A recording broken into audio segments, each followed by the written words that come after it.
If you come at someone with the I'm looking for a job mentality, or like I need to get out of my current job mentality, it's hard because they don't know who you are or like if they can help you or not. And so it makes for a really awkward conversation.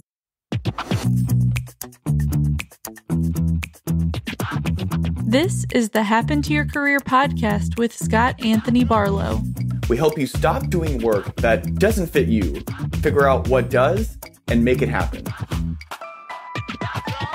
We help you define the work that is unapologetically you and then go get it. If you feel like you were meant for more and you're ready to make a change, keep listening. Here's Scott. Here's Scott. Here's Scott. When you're trying to step into an entirely new career, relying on your current network doesn't always cut it. And it's a situation we see all the time. You're really excited about diving into a new industry, a new role, but you feel like you're starting from scratch when it comes to building relationships or building a network, and you have no idea where to begin. And your familiar safety net of connections no longer applies. So how do you begin to create new, meaningful connections from scratch without seeming extremely awkward or like you're using them to get a job? How can I build a network in an industry or in a location or in a role where I have zero contacts from the ground up? And realizing that a network isn't just something you already have, it's something that you can go and actively build in a new field. That's Laura McClernand. Laura has worked in many different roles, including partnerships, consulting, training, benefits, and in industries including tech, federal government, education, fitness, and market research. And now she's a career coach here at Happen to Your Career, and she's phenomenal. And she's also a military spouse. So she's had a lot of experience moving to brand new places and building a network from the ground up.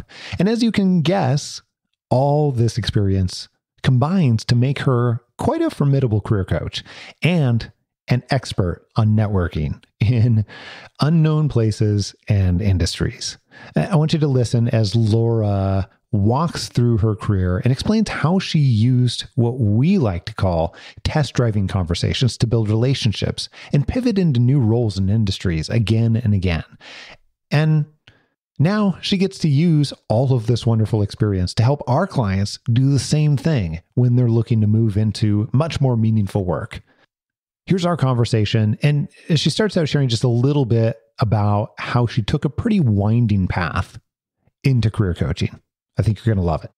So my career first began in market research. I worked for an international market research company, and I started working there in 2009. So it was like, thick time of a recession. So it was one of those things where you leave college and you were lucky to have a job. So I felt like I was one of the lucky few. So in that position, I was attracted to it because I had studied international business and international affairs. So it had that global aspect to it. And that's one of the things I love is, seeing diversity in the workplace, diversity of thought, as well as learning about different cultures, different countries, all of that. So the position did have that, but what it didn't have was a lot of the the guidance and structure I needed in that first position. And I felt like, it taught me a lot of things like how to, build a training program from the ground up. But I found that I really wasn't interacting with people in the way that I wanted to. And at the end of the day, the subject matter just didn't excite me. Yeah. And that's when I knew, okay, it's time for a career change. But then it was like, oh, wait, how do I do that? What did you find at that point in time as you're having those questions where you're like, but okay, I know it's time. Right. But how do I do this? Exactly. Right. And so the default thinking is you go back to college career center ideas of making your resume look great and thinking that if you take just this one career occupational test, it's going to spit out one answer. And then you just look for jobs that are like that. So I think in this day and age of the internet, I just thought if I Googled enough, I was going to land and figure it out through Google what my next career move should be.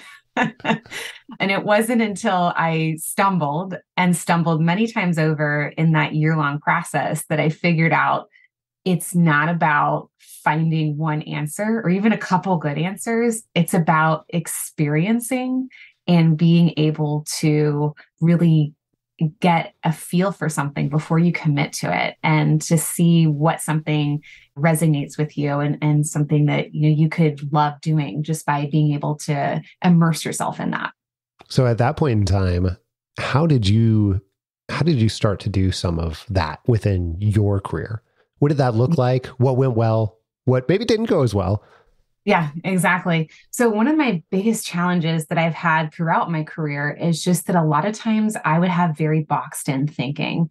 And part of that comes from the fact that I'm married to someone in the military and we'd move every 2 years. Yeah. For me, that was a challenge in saying, I have this like giant thing that I have to also factor into the process. And even then, there's been some stigmas for like hiring military spouses thinking they're going to leave after 2 years.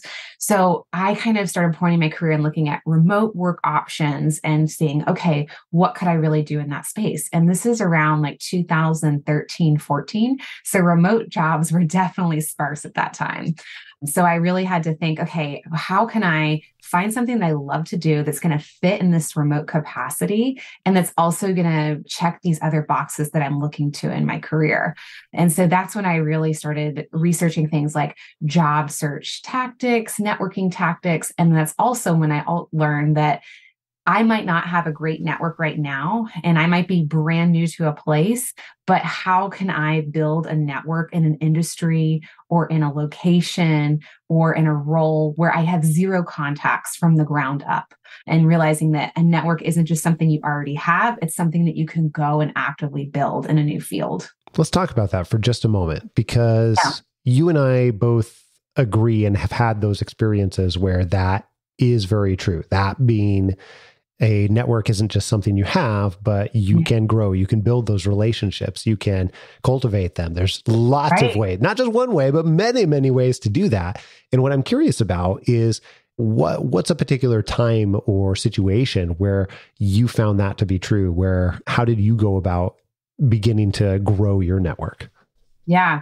I think back to the word networking. Like if you were to Google image search networking, you would see like people in business suits, like handing business cards to each other. Very awkwardly but with huge smiles and bad suits. And Right. And I think that's the image that I had back then. And I hope that people have cleared from their minds, because networking is a lot of times done in an online space now. Yes, in-person networking events still exist, but something like LinkedIn is an extremely powerful tool to be able to find people who have profiles that you would be interested in talking to. When I say profile, not just their LinkedIn profile, but having a similar background to you, making a similar career change. Maybe you have something in common with them, like they came from your same undergrad or same hometown, and just being able to have that as a directory of people that you could possibly reach out to and ask them questions about their career. So that's what I found. It's not just about going to a networking event and passing out a business card. It's about being able to find people and ask them questions and really be able to conduct strong informational interviews and learn about what's their career been like. How did they make a switch from one industry into another? Tell me about one of the times where you've done that. Successfully or unsuccessfully? Both. Now, well, the answer was going to be successfully, except for you threw that out there. So now both. Your choice first. Yeah. All right. So with the successful one, so I just found that coming from a mentality or coming from a position of I'm doing personal career research, right? It takes the I'm looking for a job pressure off the table, and someone is much more willing to answer questions about themselves when it's in a lighthearted, I'm just doing personal research setting. So I use that opportunity to reach out to people and ask them questions about, why did you like working at this company? What is something that you did in making your career switch from this seemingly unrelated profession into the one that you're doing now? And it was through those conversations that sometimes I did find this isn't a space I want to go into. I don't like what they had to say, and it doesn't feel like a good fit, or picturing myself doing their job. I don't think I would like it. What's one of those spaces that you decided, no, not for me? So my default when I was doing my job search was, let me stick to market research and just try a different setting. And that was the obvious one because it's what I had done and I already had experience in. And in talking to someone who worked for a large market research company, their job sounded a lot like the one I had. And it like the grass wasn't greener within the industry. So I was like, okay, I can like close this avenue. Don't need to go down there anymore. Let's try a new one. And the field I ended up going into after that was working in the sports fitness technology area. And I'm a runner. I've run marathons. And so that for me was something where I was like, okay, this might be interesting to see what it would look like to work in this space. And through that one, I actually did in-person networking because I had found myself a bridge job at a running shoe store. A bridge job is like one that, you're not going to do for forever, but gets you from point A to point B. So I was working at a running shoe store and I would talk to all the sales reps when they came in. And I would inevitably like end up asking them about like how they got their job, what they like about it, what they don't like about it. And so that got me really interested in working in that industry and what it might be like to work in one of those positions. Very cool. Let's talk about your marathon experience first. Yeah. I'll tell you that my mom tells me it's around mile 19 to 20-ish or so, where she's run a lot of marathons. I've never run. I've run a lot of half marathons, but she says that's the exact point where she starts to question, is this going to happen where your body just starts to give out in some ways or another? Yeah. So first of all, I'm curious what that point is for you. Honestly, it depends. Like I've done 3 marathons and I think it has a lot to do with like how the temperature and weather is going that day and how the scenery is around that time. If you get like a good crowd, like there's a lot of people or like it's great scenery, it probably distracts you from that. And I think when you get into the boring parts or where they're kind of sparse or you're like running like in Chicago Marathon, you're running through like this industrial wasteland type area. You're like, this isn't very inspiring. So I'm starting to think more about the pain I'm feeling. But yeah, it's interesting how training wise though, I always try to do like negative splits. So in the first part, I start out slower and save my energy so that anything I have left, I'm dedicating to the last half of it. So that's the other reason I bring this up, because what I've found is that making an intentional career change where the goal is meaningful work that compensates you well, that is a great fit for not just your work life, but your all around life. Yeah. And from a holistic point, it fits. And if that's your goal, I found that is very much like training for and then running a marathon in many, many different ways. So I'm curious about that for you. You've run more marathons than I have, as it turns out. Yeah. So we'll go to you for the voice of experience here. What would you say is similar about it? What do you believe is different? Oh yeah. So I would tell past career coaching clients all the time, it's a marathon, not a sprint, right? We've all heard that analogy. Sure. And it really is. When you do a career change, you have to prepare yourself for long-term thinking in terms of being able to know that this isn't going to happen overnight. You're not going to find that one answer in Google and then be able to move forward and push through quickly. It's going to take a lot of time and dedication each and every day or a significant number of days of the week to spend a little bit of time doing those things that are going to help move you closer to the career change. So, when you see someone run a marathon, that's months and months of preparation. It's also clearing their schedule to allot time for that. It's also making sure that they're doing the things like giving their body proper rest and nutrition. So I would say it's the same thing for a career change. You see someone make a big switch from one industry to another, one job to another, and it took months behind the scene of doing the work to discover things about themselves and then be able to conduct personal research, personal experiments, and then move closer towards maybe even an interview stage and then landing the offer. As a complete side note. Yeah. Have you ever run one of the rock and roll marathons or halves? I've done a half with them, but never a full. If I end up running a full at any point, I would love to do one of those just because what you mentioned earlier, the scenery, as you called it, in this case, I think they do a phenomenal job of putting together this overall experience. All the ones that I've run with them they just have bands at sometimes every quarter mile. Yes. And you've got so many people that are cheering you on and everything, and it really carries you. And I think that is also in many ways like making a large career change. Yes. Where if you have that group of people and they are carrying you forward in many I don't know, figurative and sometimes literal ways, then it gets so much more, if not easier, at least possible. Yes, absolutely. Because just like in a marathon, a career change, there's going to be times where there's not a lot of activity, or like you're feeling stuck, or you're hitting a brick wall, your body locks up, so we're using the marathon analogy here. And so having people around you cheering you, seeing that they've done it, this is a trusted experience that you're going to make it to the finish line, that can make all the difference in feeling like there's a light at the end of the tunnel when you're having those moments of doubt in the process. What point did you realize that coaching was a great fit for you? Yeah. So fast forwarding to a job after the one where I worked in the fitness technology space, I found myself living overseas in the Middle East. And I took a job where I was helping people that were transitioning out of the military.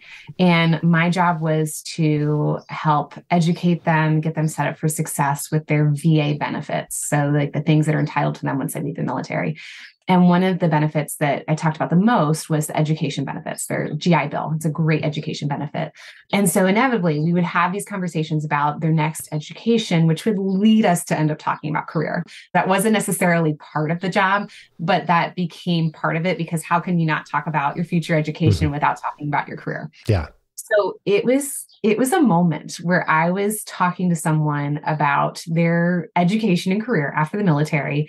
And we ended up getting really sidetracked and talking about career. And this person had like really relevant military experience to the civilian world. She had worked in broadcasting, telecommunications. And I just started like talking about ideas. Like, if you have this kind of experience, you could do something like this, or this.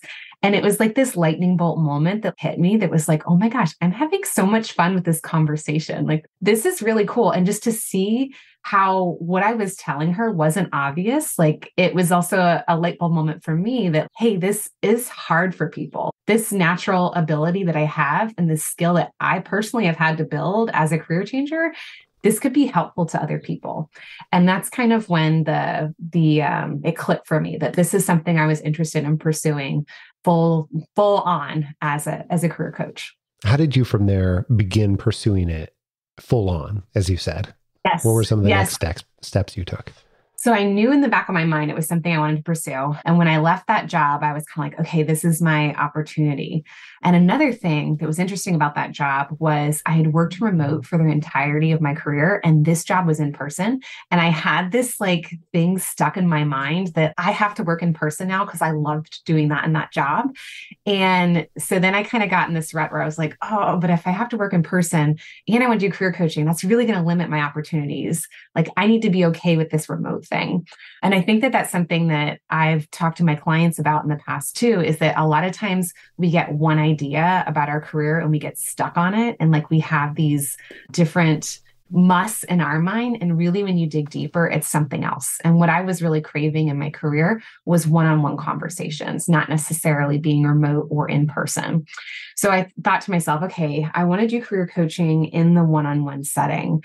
Am I even qualified to do that? That was like my next question. I've done job searching myself. I know a lot. And for the past 2 years, I had volunteered for an organization where I had helped people through resume reviews, like LinkedIn reviews. So I was doing it on the side as a volunteer. So kind of like a career experiment in itself. And so I was like, okay, I need to find a remote career coaching position. And I also kind of want to work part-time because I had my daughter at the time. And I want to work with people one-on-one, a one-on-one capacity.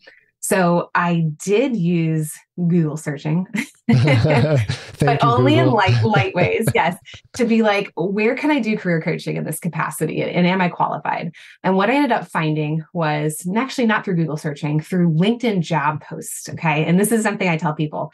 Looking at job postings can be helpful in doing research, but not with the mentality of I'm going to apply for this job, just being like, what's out there? So I would type in the word career coach and different organizations would pop up. And I kept seeing that one of the organizations that was hiring career coaches was coding boot camps, for-profit education, where they needed people to help their new graduates transition from one career into the other.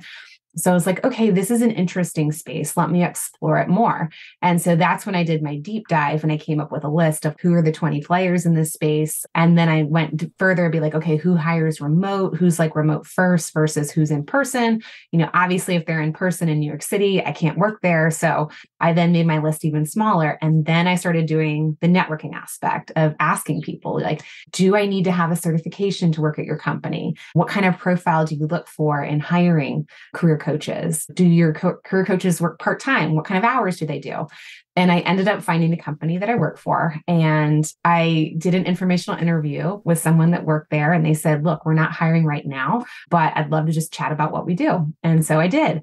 And it was interesting to hear. It was interesting to hear about the way they worked with their students one-on-one, how people were making these life-changing career switches from seemingly unrelated professions into software engineering.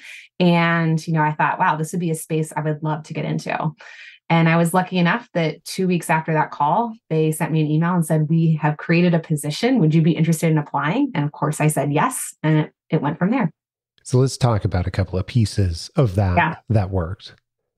One of the things that I have found myself saying many times over the years is instead of going and looking for what opportunities are out there necessarily, find the place that you want to be and then put yourself in the position so that, a position can be created for you, or put yourself in the position so that when somebody who can help you or hire you has a need, you're the first person that they think of. And I think that's exactly what you did.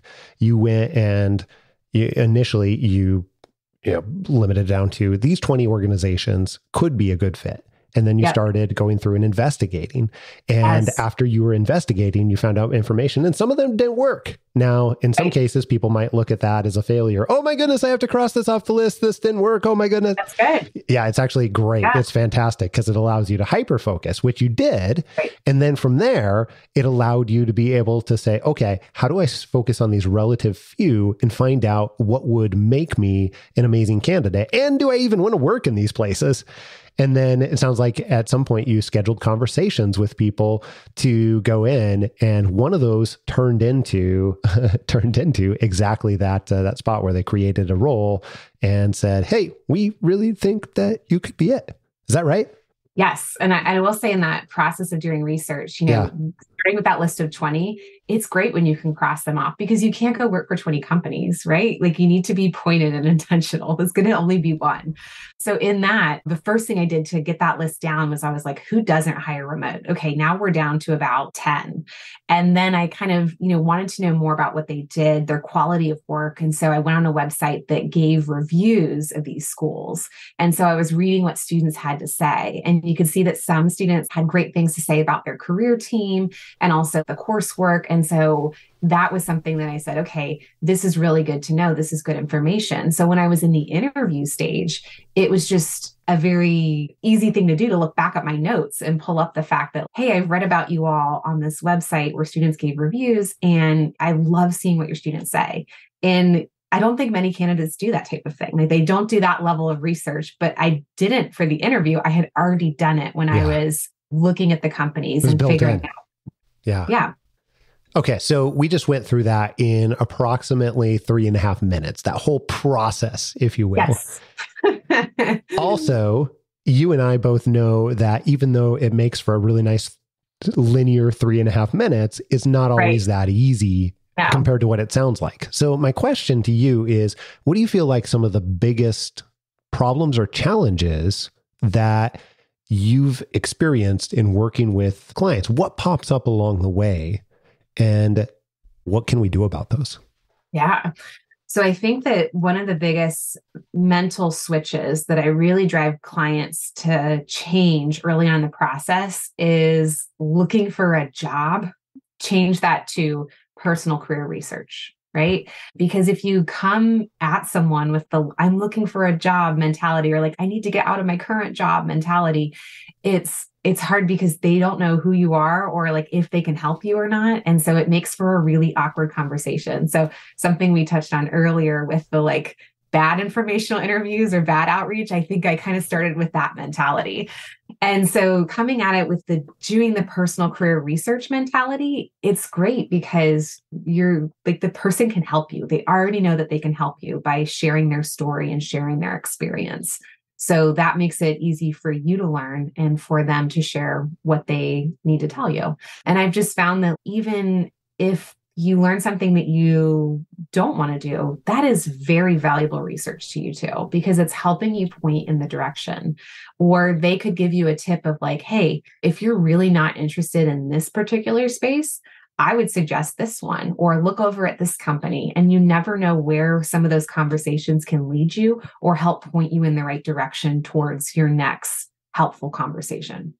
In the last 10 years that we've been doing this at HTYC, I found that phenomenon kind of fascinating, really, that as soon as we flip the switch into, I am researching, I am experimenting, I'm collecting information, I'm in that type of mode, then all of a sudden things become possible. That's a really, really fascinating thing. It becomes possible to then actually learn what is great for you versus just trying to fit into what you perceive as available out there. But then the other thing that is really phenomenal too is as soon as you start to get some of those inputs and sets of feedback that allow you to really clarify what is right for you, then you start being able to see where those opportunities are. And then it becomes possible to make or create or find one of those opportunities where it wasn't possible before. So it's this really weird situation because everybody knows that they're supposed to do that. Like, hey, we'll get into experimentation and I'm going to experiment and collect information. But it's easy to say that. It's much more difficult to, as you said, flip the switch into that mode. Yes. And one thing I try to illustrate for clients is the fact that you already have these skills and you do it in other settings. So let's say that you decide that you want to sell your house and move to a different neighborhood. Like, you would ask a lot of questions, right? You'd be like, where could I find a realtor? What's the housing market looking like? How can I find a mortgage lender? And you ask all these questions and you do all this research in the same way that you would for your career. But somehow when it's a career, like, people pump the brakes and they're like, I can't ask questions about that, or like, people don't want to talk about that. And you'd be surprised how excited people are to talk about themselves and their career. There's this really, I was going to say really fascinating study, but that's not quite the word I'm looking for. Interesting at best. But there's this study that looked at how much time do we research various types of consumer electronics, like TVs or, iPods or computers or things like that. And then comparing that to the time that we spend researching our careers or other large life decisions. Yes. And it was actually really kind of saddening when you look at the data. Most people in the entire world will spend way more time researching the huge flat screen TV compared to all of those other large life decisions. But what if we flip that? You buy all the TVs. Have to pay somebody else to research the TVs for you. But to your point, those skills are there. It's the same thing. It's just different activities. Exactly. I thought you were going to bring up the other research that relates to that. When you do informational interviews and you talk to people and you get them talking about their career and about their life, they've done brainwave studies. And when someone talks about themselves, it's like the same components of their brain lights up as if they're on like crack cocaine. Like, people love talking about themselves. So if you can drive them to talk about themselves and their career, like, it's actually like a brain pleasure experience for them. It's one of the reasons that when we are getting people to talk about themselves, that they have a higher positive association or higher chance of a positive association with you, and you didn't have to say anything except for ask a few questions. Exactly. Don't use that for manipulation, use it for good, but it's definitely a tool in the arsenal because it helps you collect information while at the same time as creating the beginnings of these really wonderful relationships. Exactly. It's a win-win. It is a win-win. The other question I wanted to ask you too is, when you're talking about research or you're talking about experimentation, it's easy for us, as we mentioned earlier, to say, hey, that's the mode that I need to be in. But what have you found actually works for yourself or other people to actually be in that mode? two subtle difference, but it can be really challenging from a mindset perspective, because we all feel like I need to know the answer so that I can go find the answer, which sounds insane, and it is insane, but that's what we do. Like, I need to have it all figured out so that I can then go ask questions and look really good to give this person who I'm talking to, something to, I don't know. Right. Yeah, great question. So I think that like a lot of, kind of like I need to have the answer first. I think that there is definitely some self-discovery you can do beforehand, before you start investing quite a bit into time into something. And then of course, through conversations, right? That's like very low time commitment wise. But something else that I kind of stumbled into in my volunteer life was I found myself a volunteer position where I was doing career coaching. And it was the same time I was working that job where like the conversations would gravitate towards career.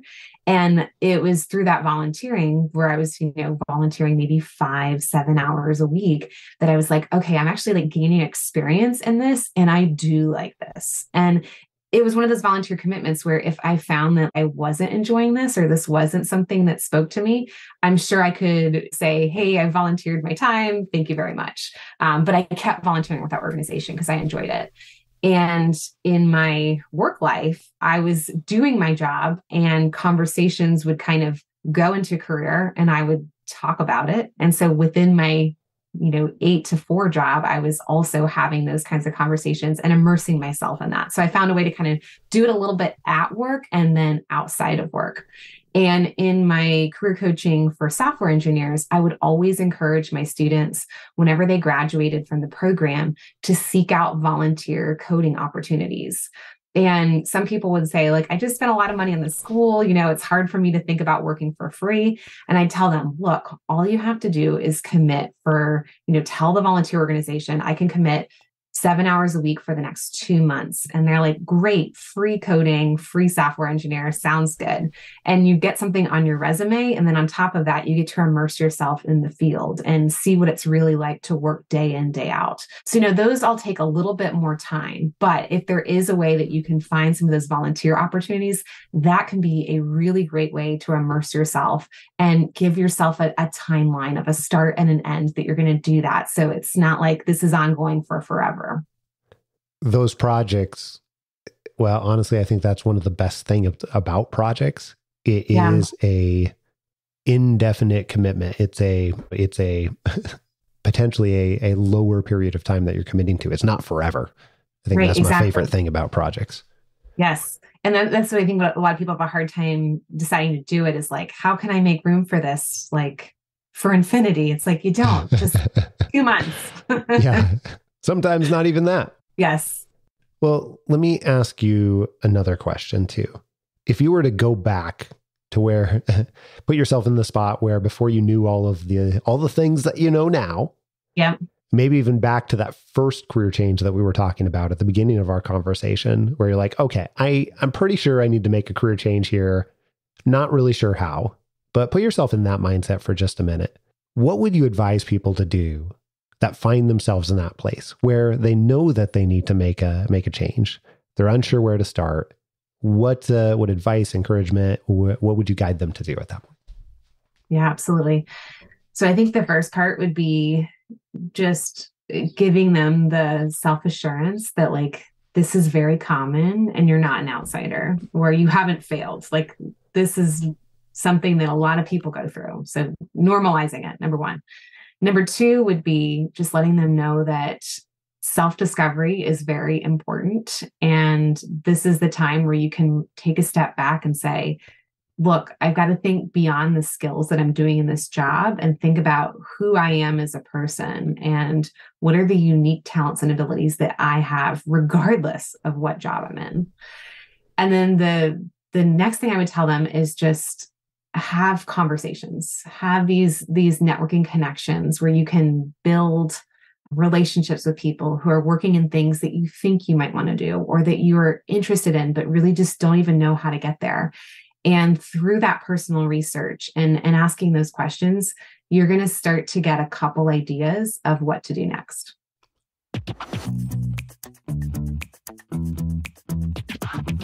Most of the episodes you've heard on Happen to Your Career showcase stories of people that have taken the steps to identify and land careers that they are absolutely enamored with, that match their strengths and are really what they want in their lives. If that's something that you're ready to begin taking steps towards, that's awesome. And we want to figure out how we can help. So here's what I would suggest. Take the next 5 seconds to open up your email app and email me directly. I'm going to give you my personal email address, scott@happentoyourcareer.com. Just email me and put conversation in the subject line. And when you do that, I'll introduce you to someone on our team who can have a super informal conversation with, and we'll figure out the very best type of help for you, whatever that looks like, and the very best way that we can support you to make it happen. So send me an email right now with conversation in the subject line. Here's a sneak peek into what we have coming up in store for you next week. I had just tried so many different things, trying to find my niche, trying to find my thing, that I was made to do. And I just never found it. And I just felt like I've been looking for so long and trying for so long, and I've never been able to find it. So it must not be a possibility for me. As you're listening to my voice right now, that means that you have experienced some kind of setback in life, maybe many setbacks. And what I've learned is that it's not really about the setbacks. It's about how we react to those setbacks that makes the difference between either reaching our goals or letting them slip away. Now, when it comes to career change, even high performers are bound to stumble across a few obstacles before ultimately reaching their new career. In fact, I would say that high performers even will encounter more obstacles because they're often reaching higher. Turns out this is exactly what happened to Sarah Hawkins. All that and plenty more next week right here on Happen to Your Career. Make sure that you don't miss it. And if you haven't already, click subscribe on your podcast player so that you can download this podcast in your sleep and you get it automatically, even the bonus episodes every single week, sometimes multiple times a week. Until next week, adios. I'm out.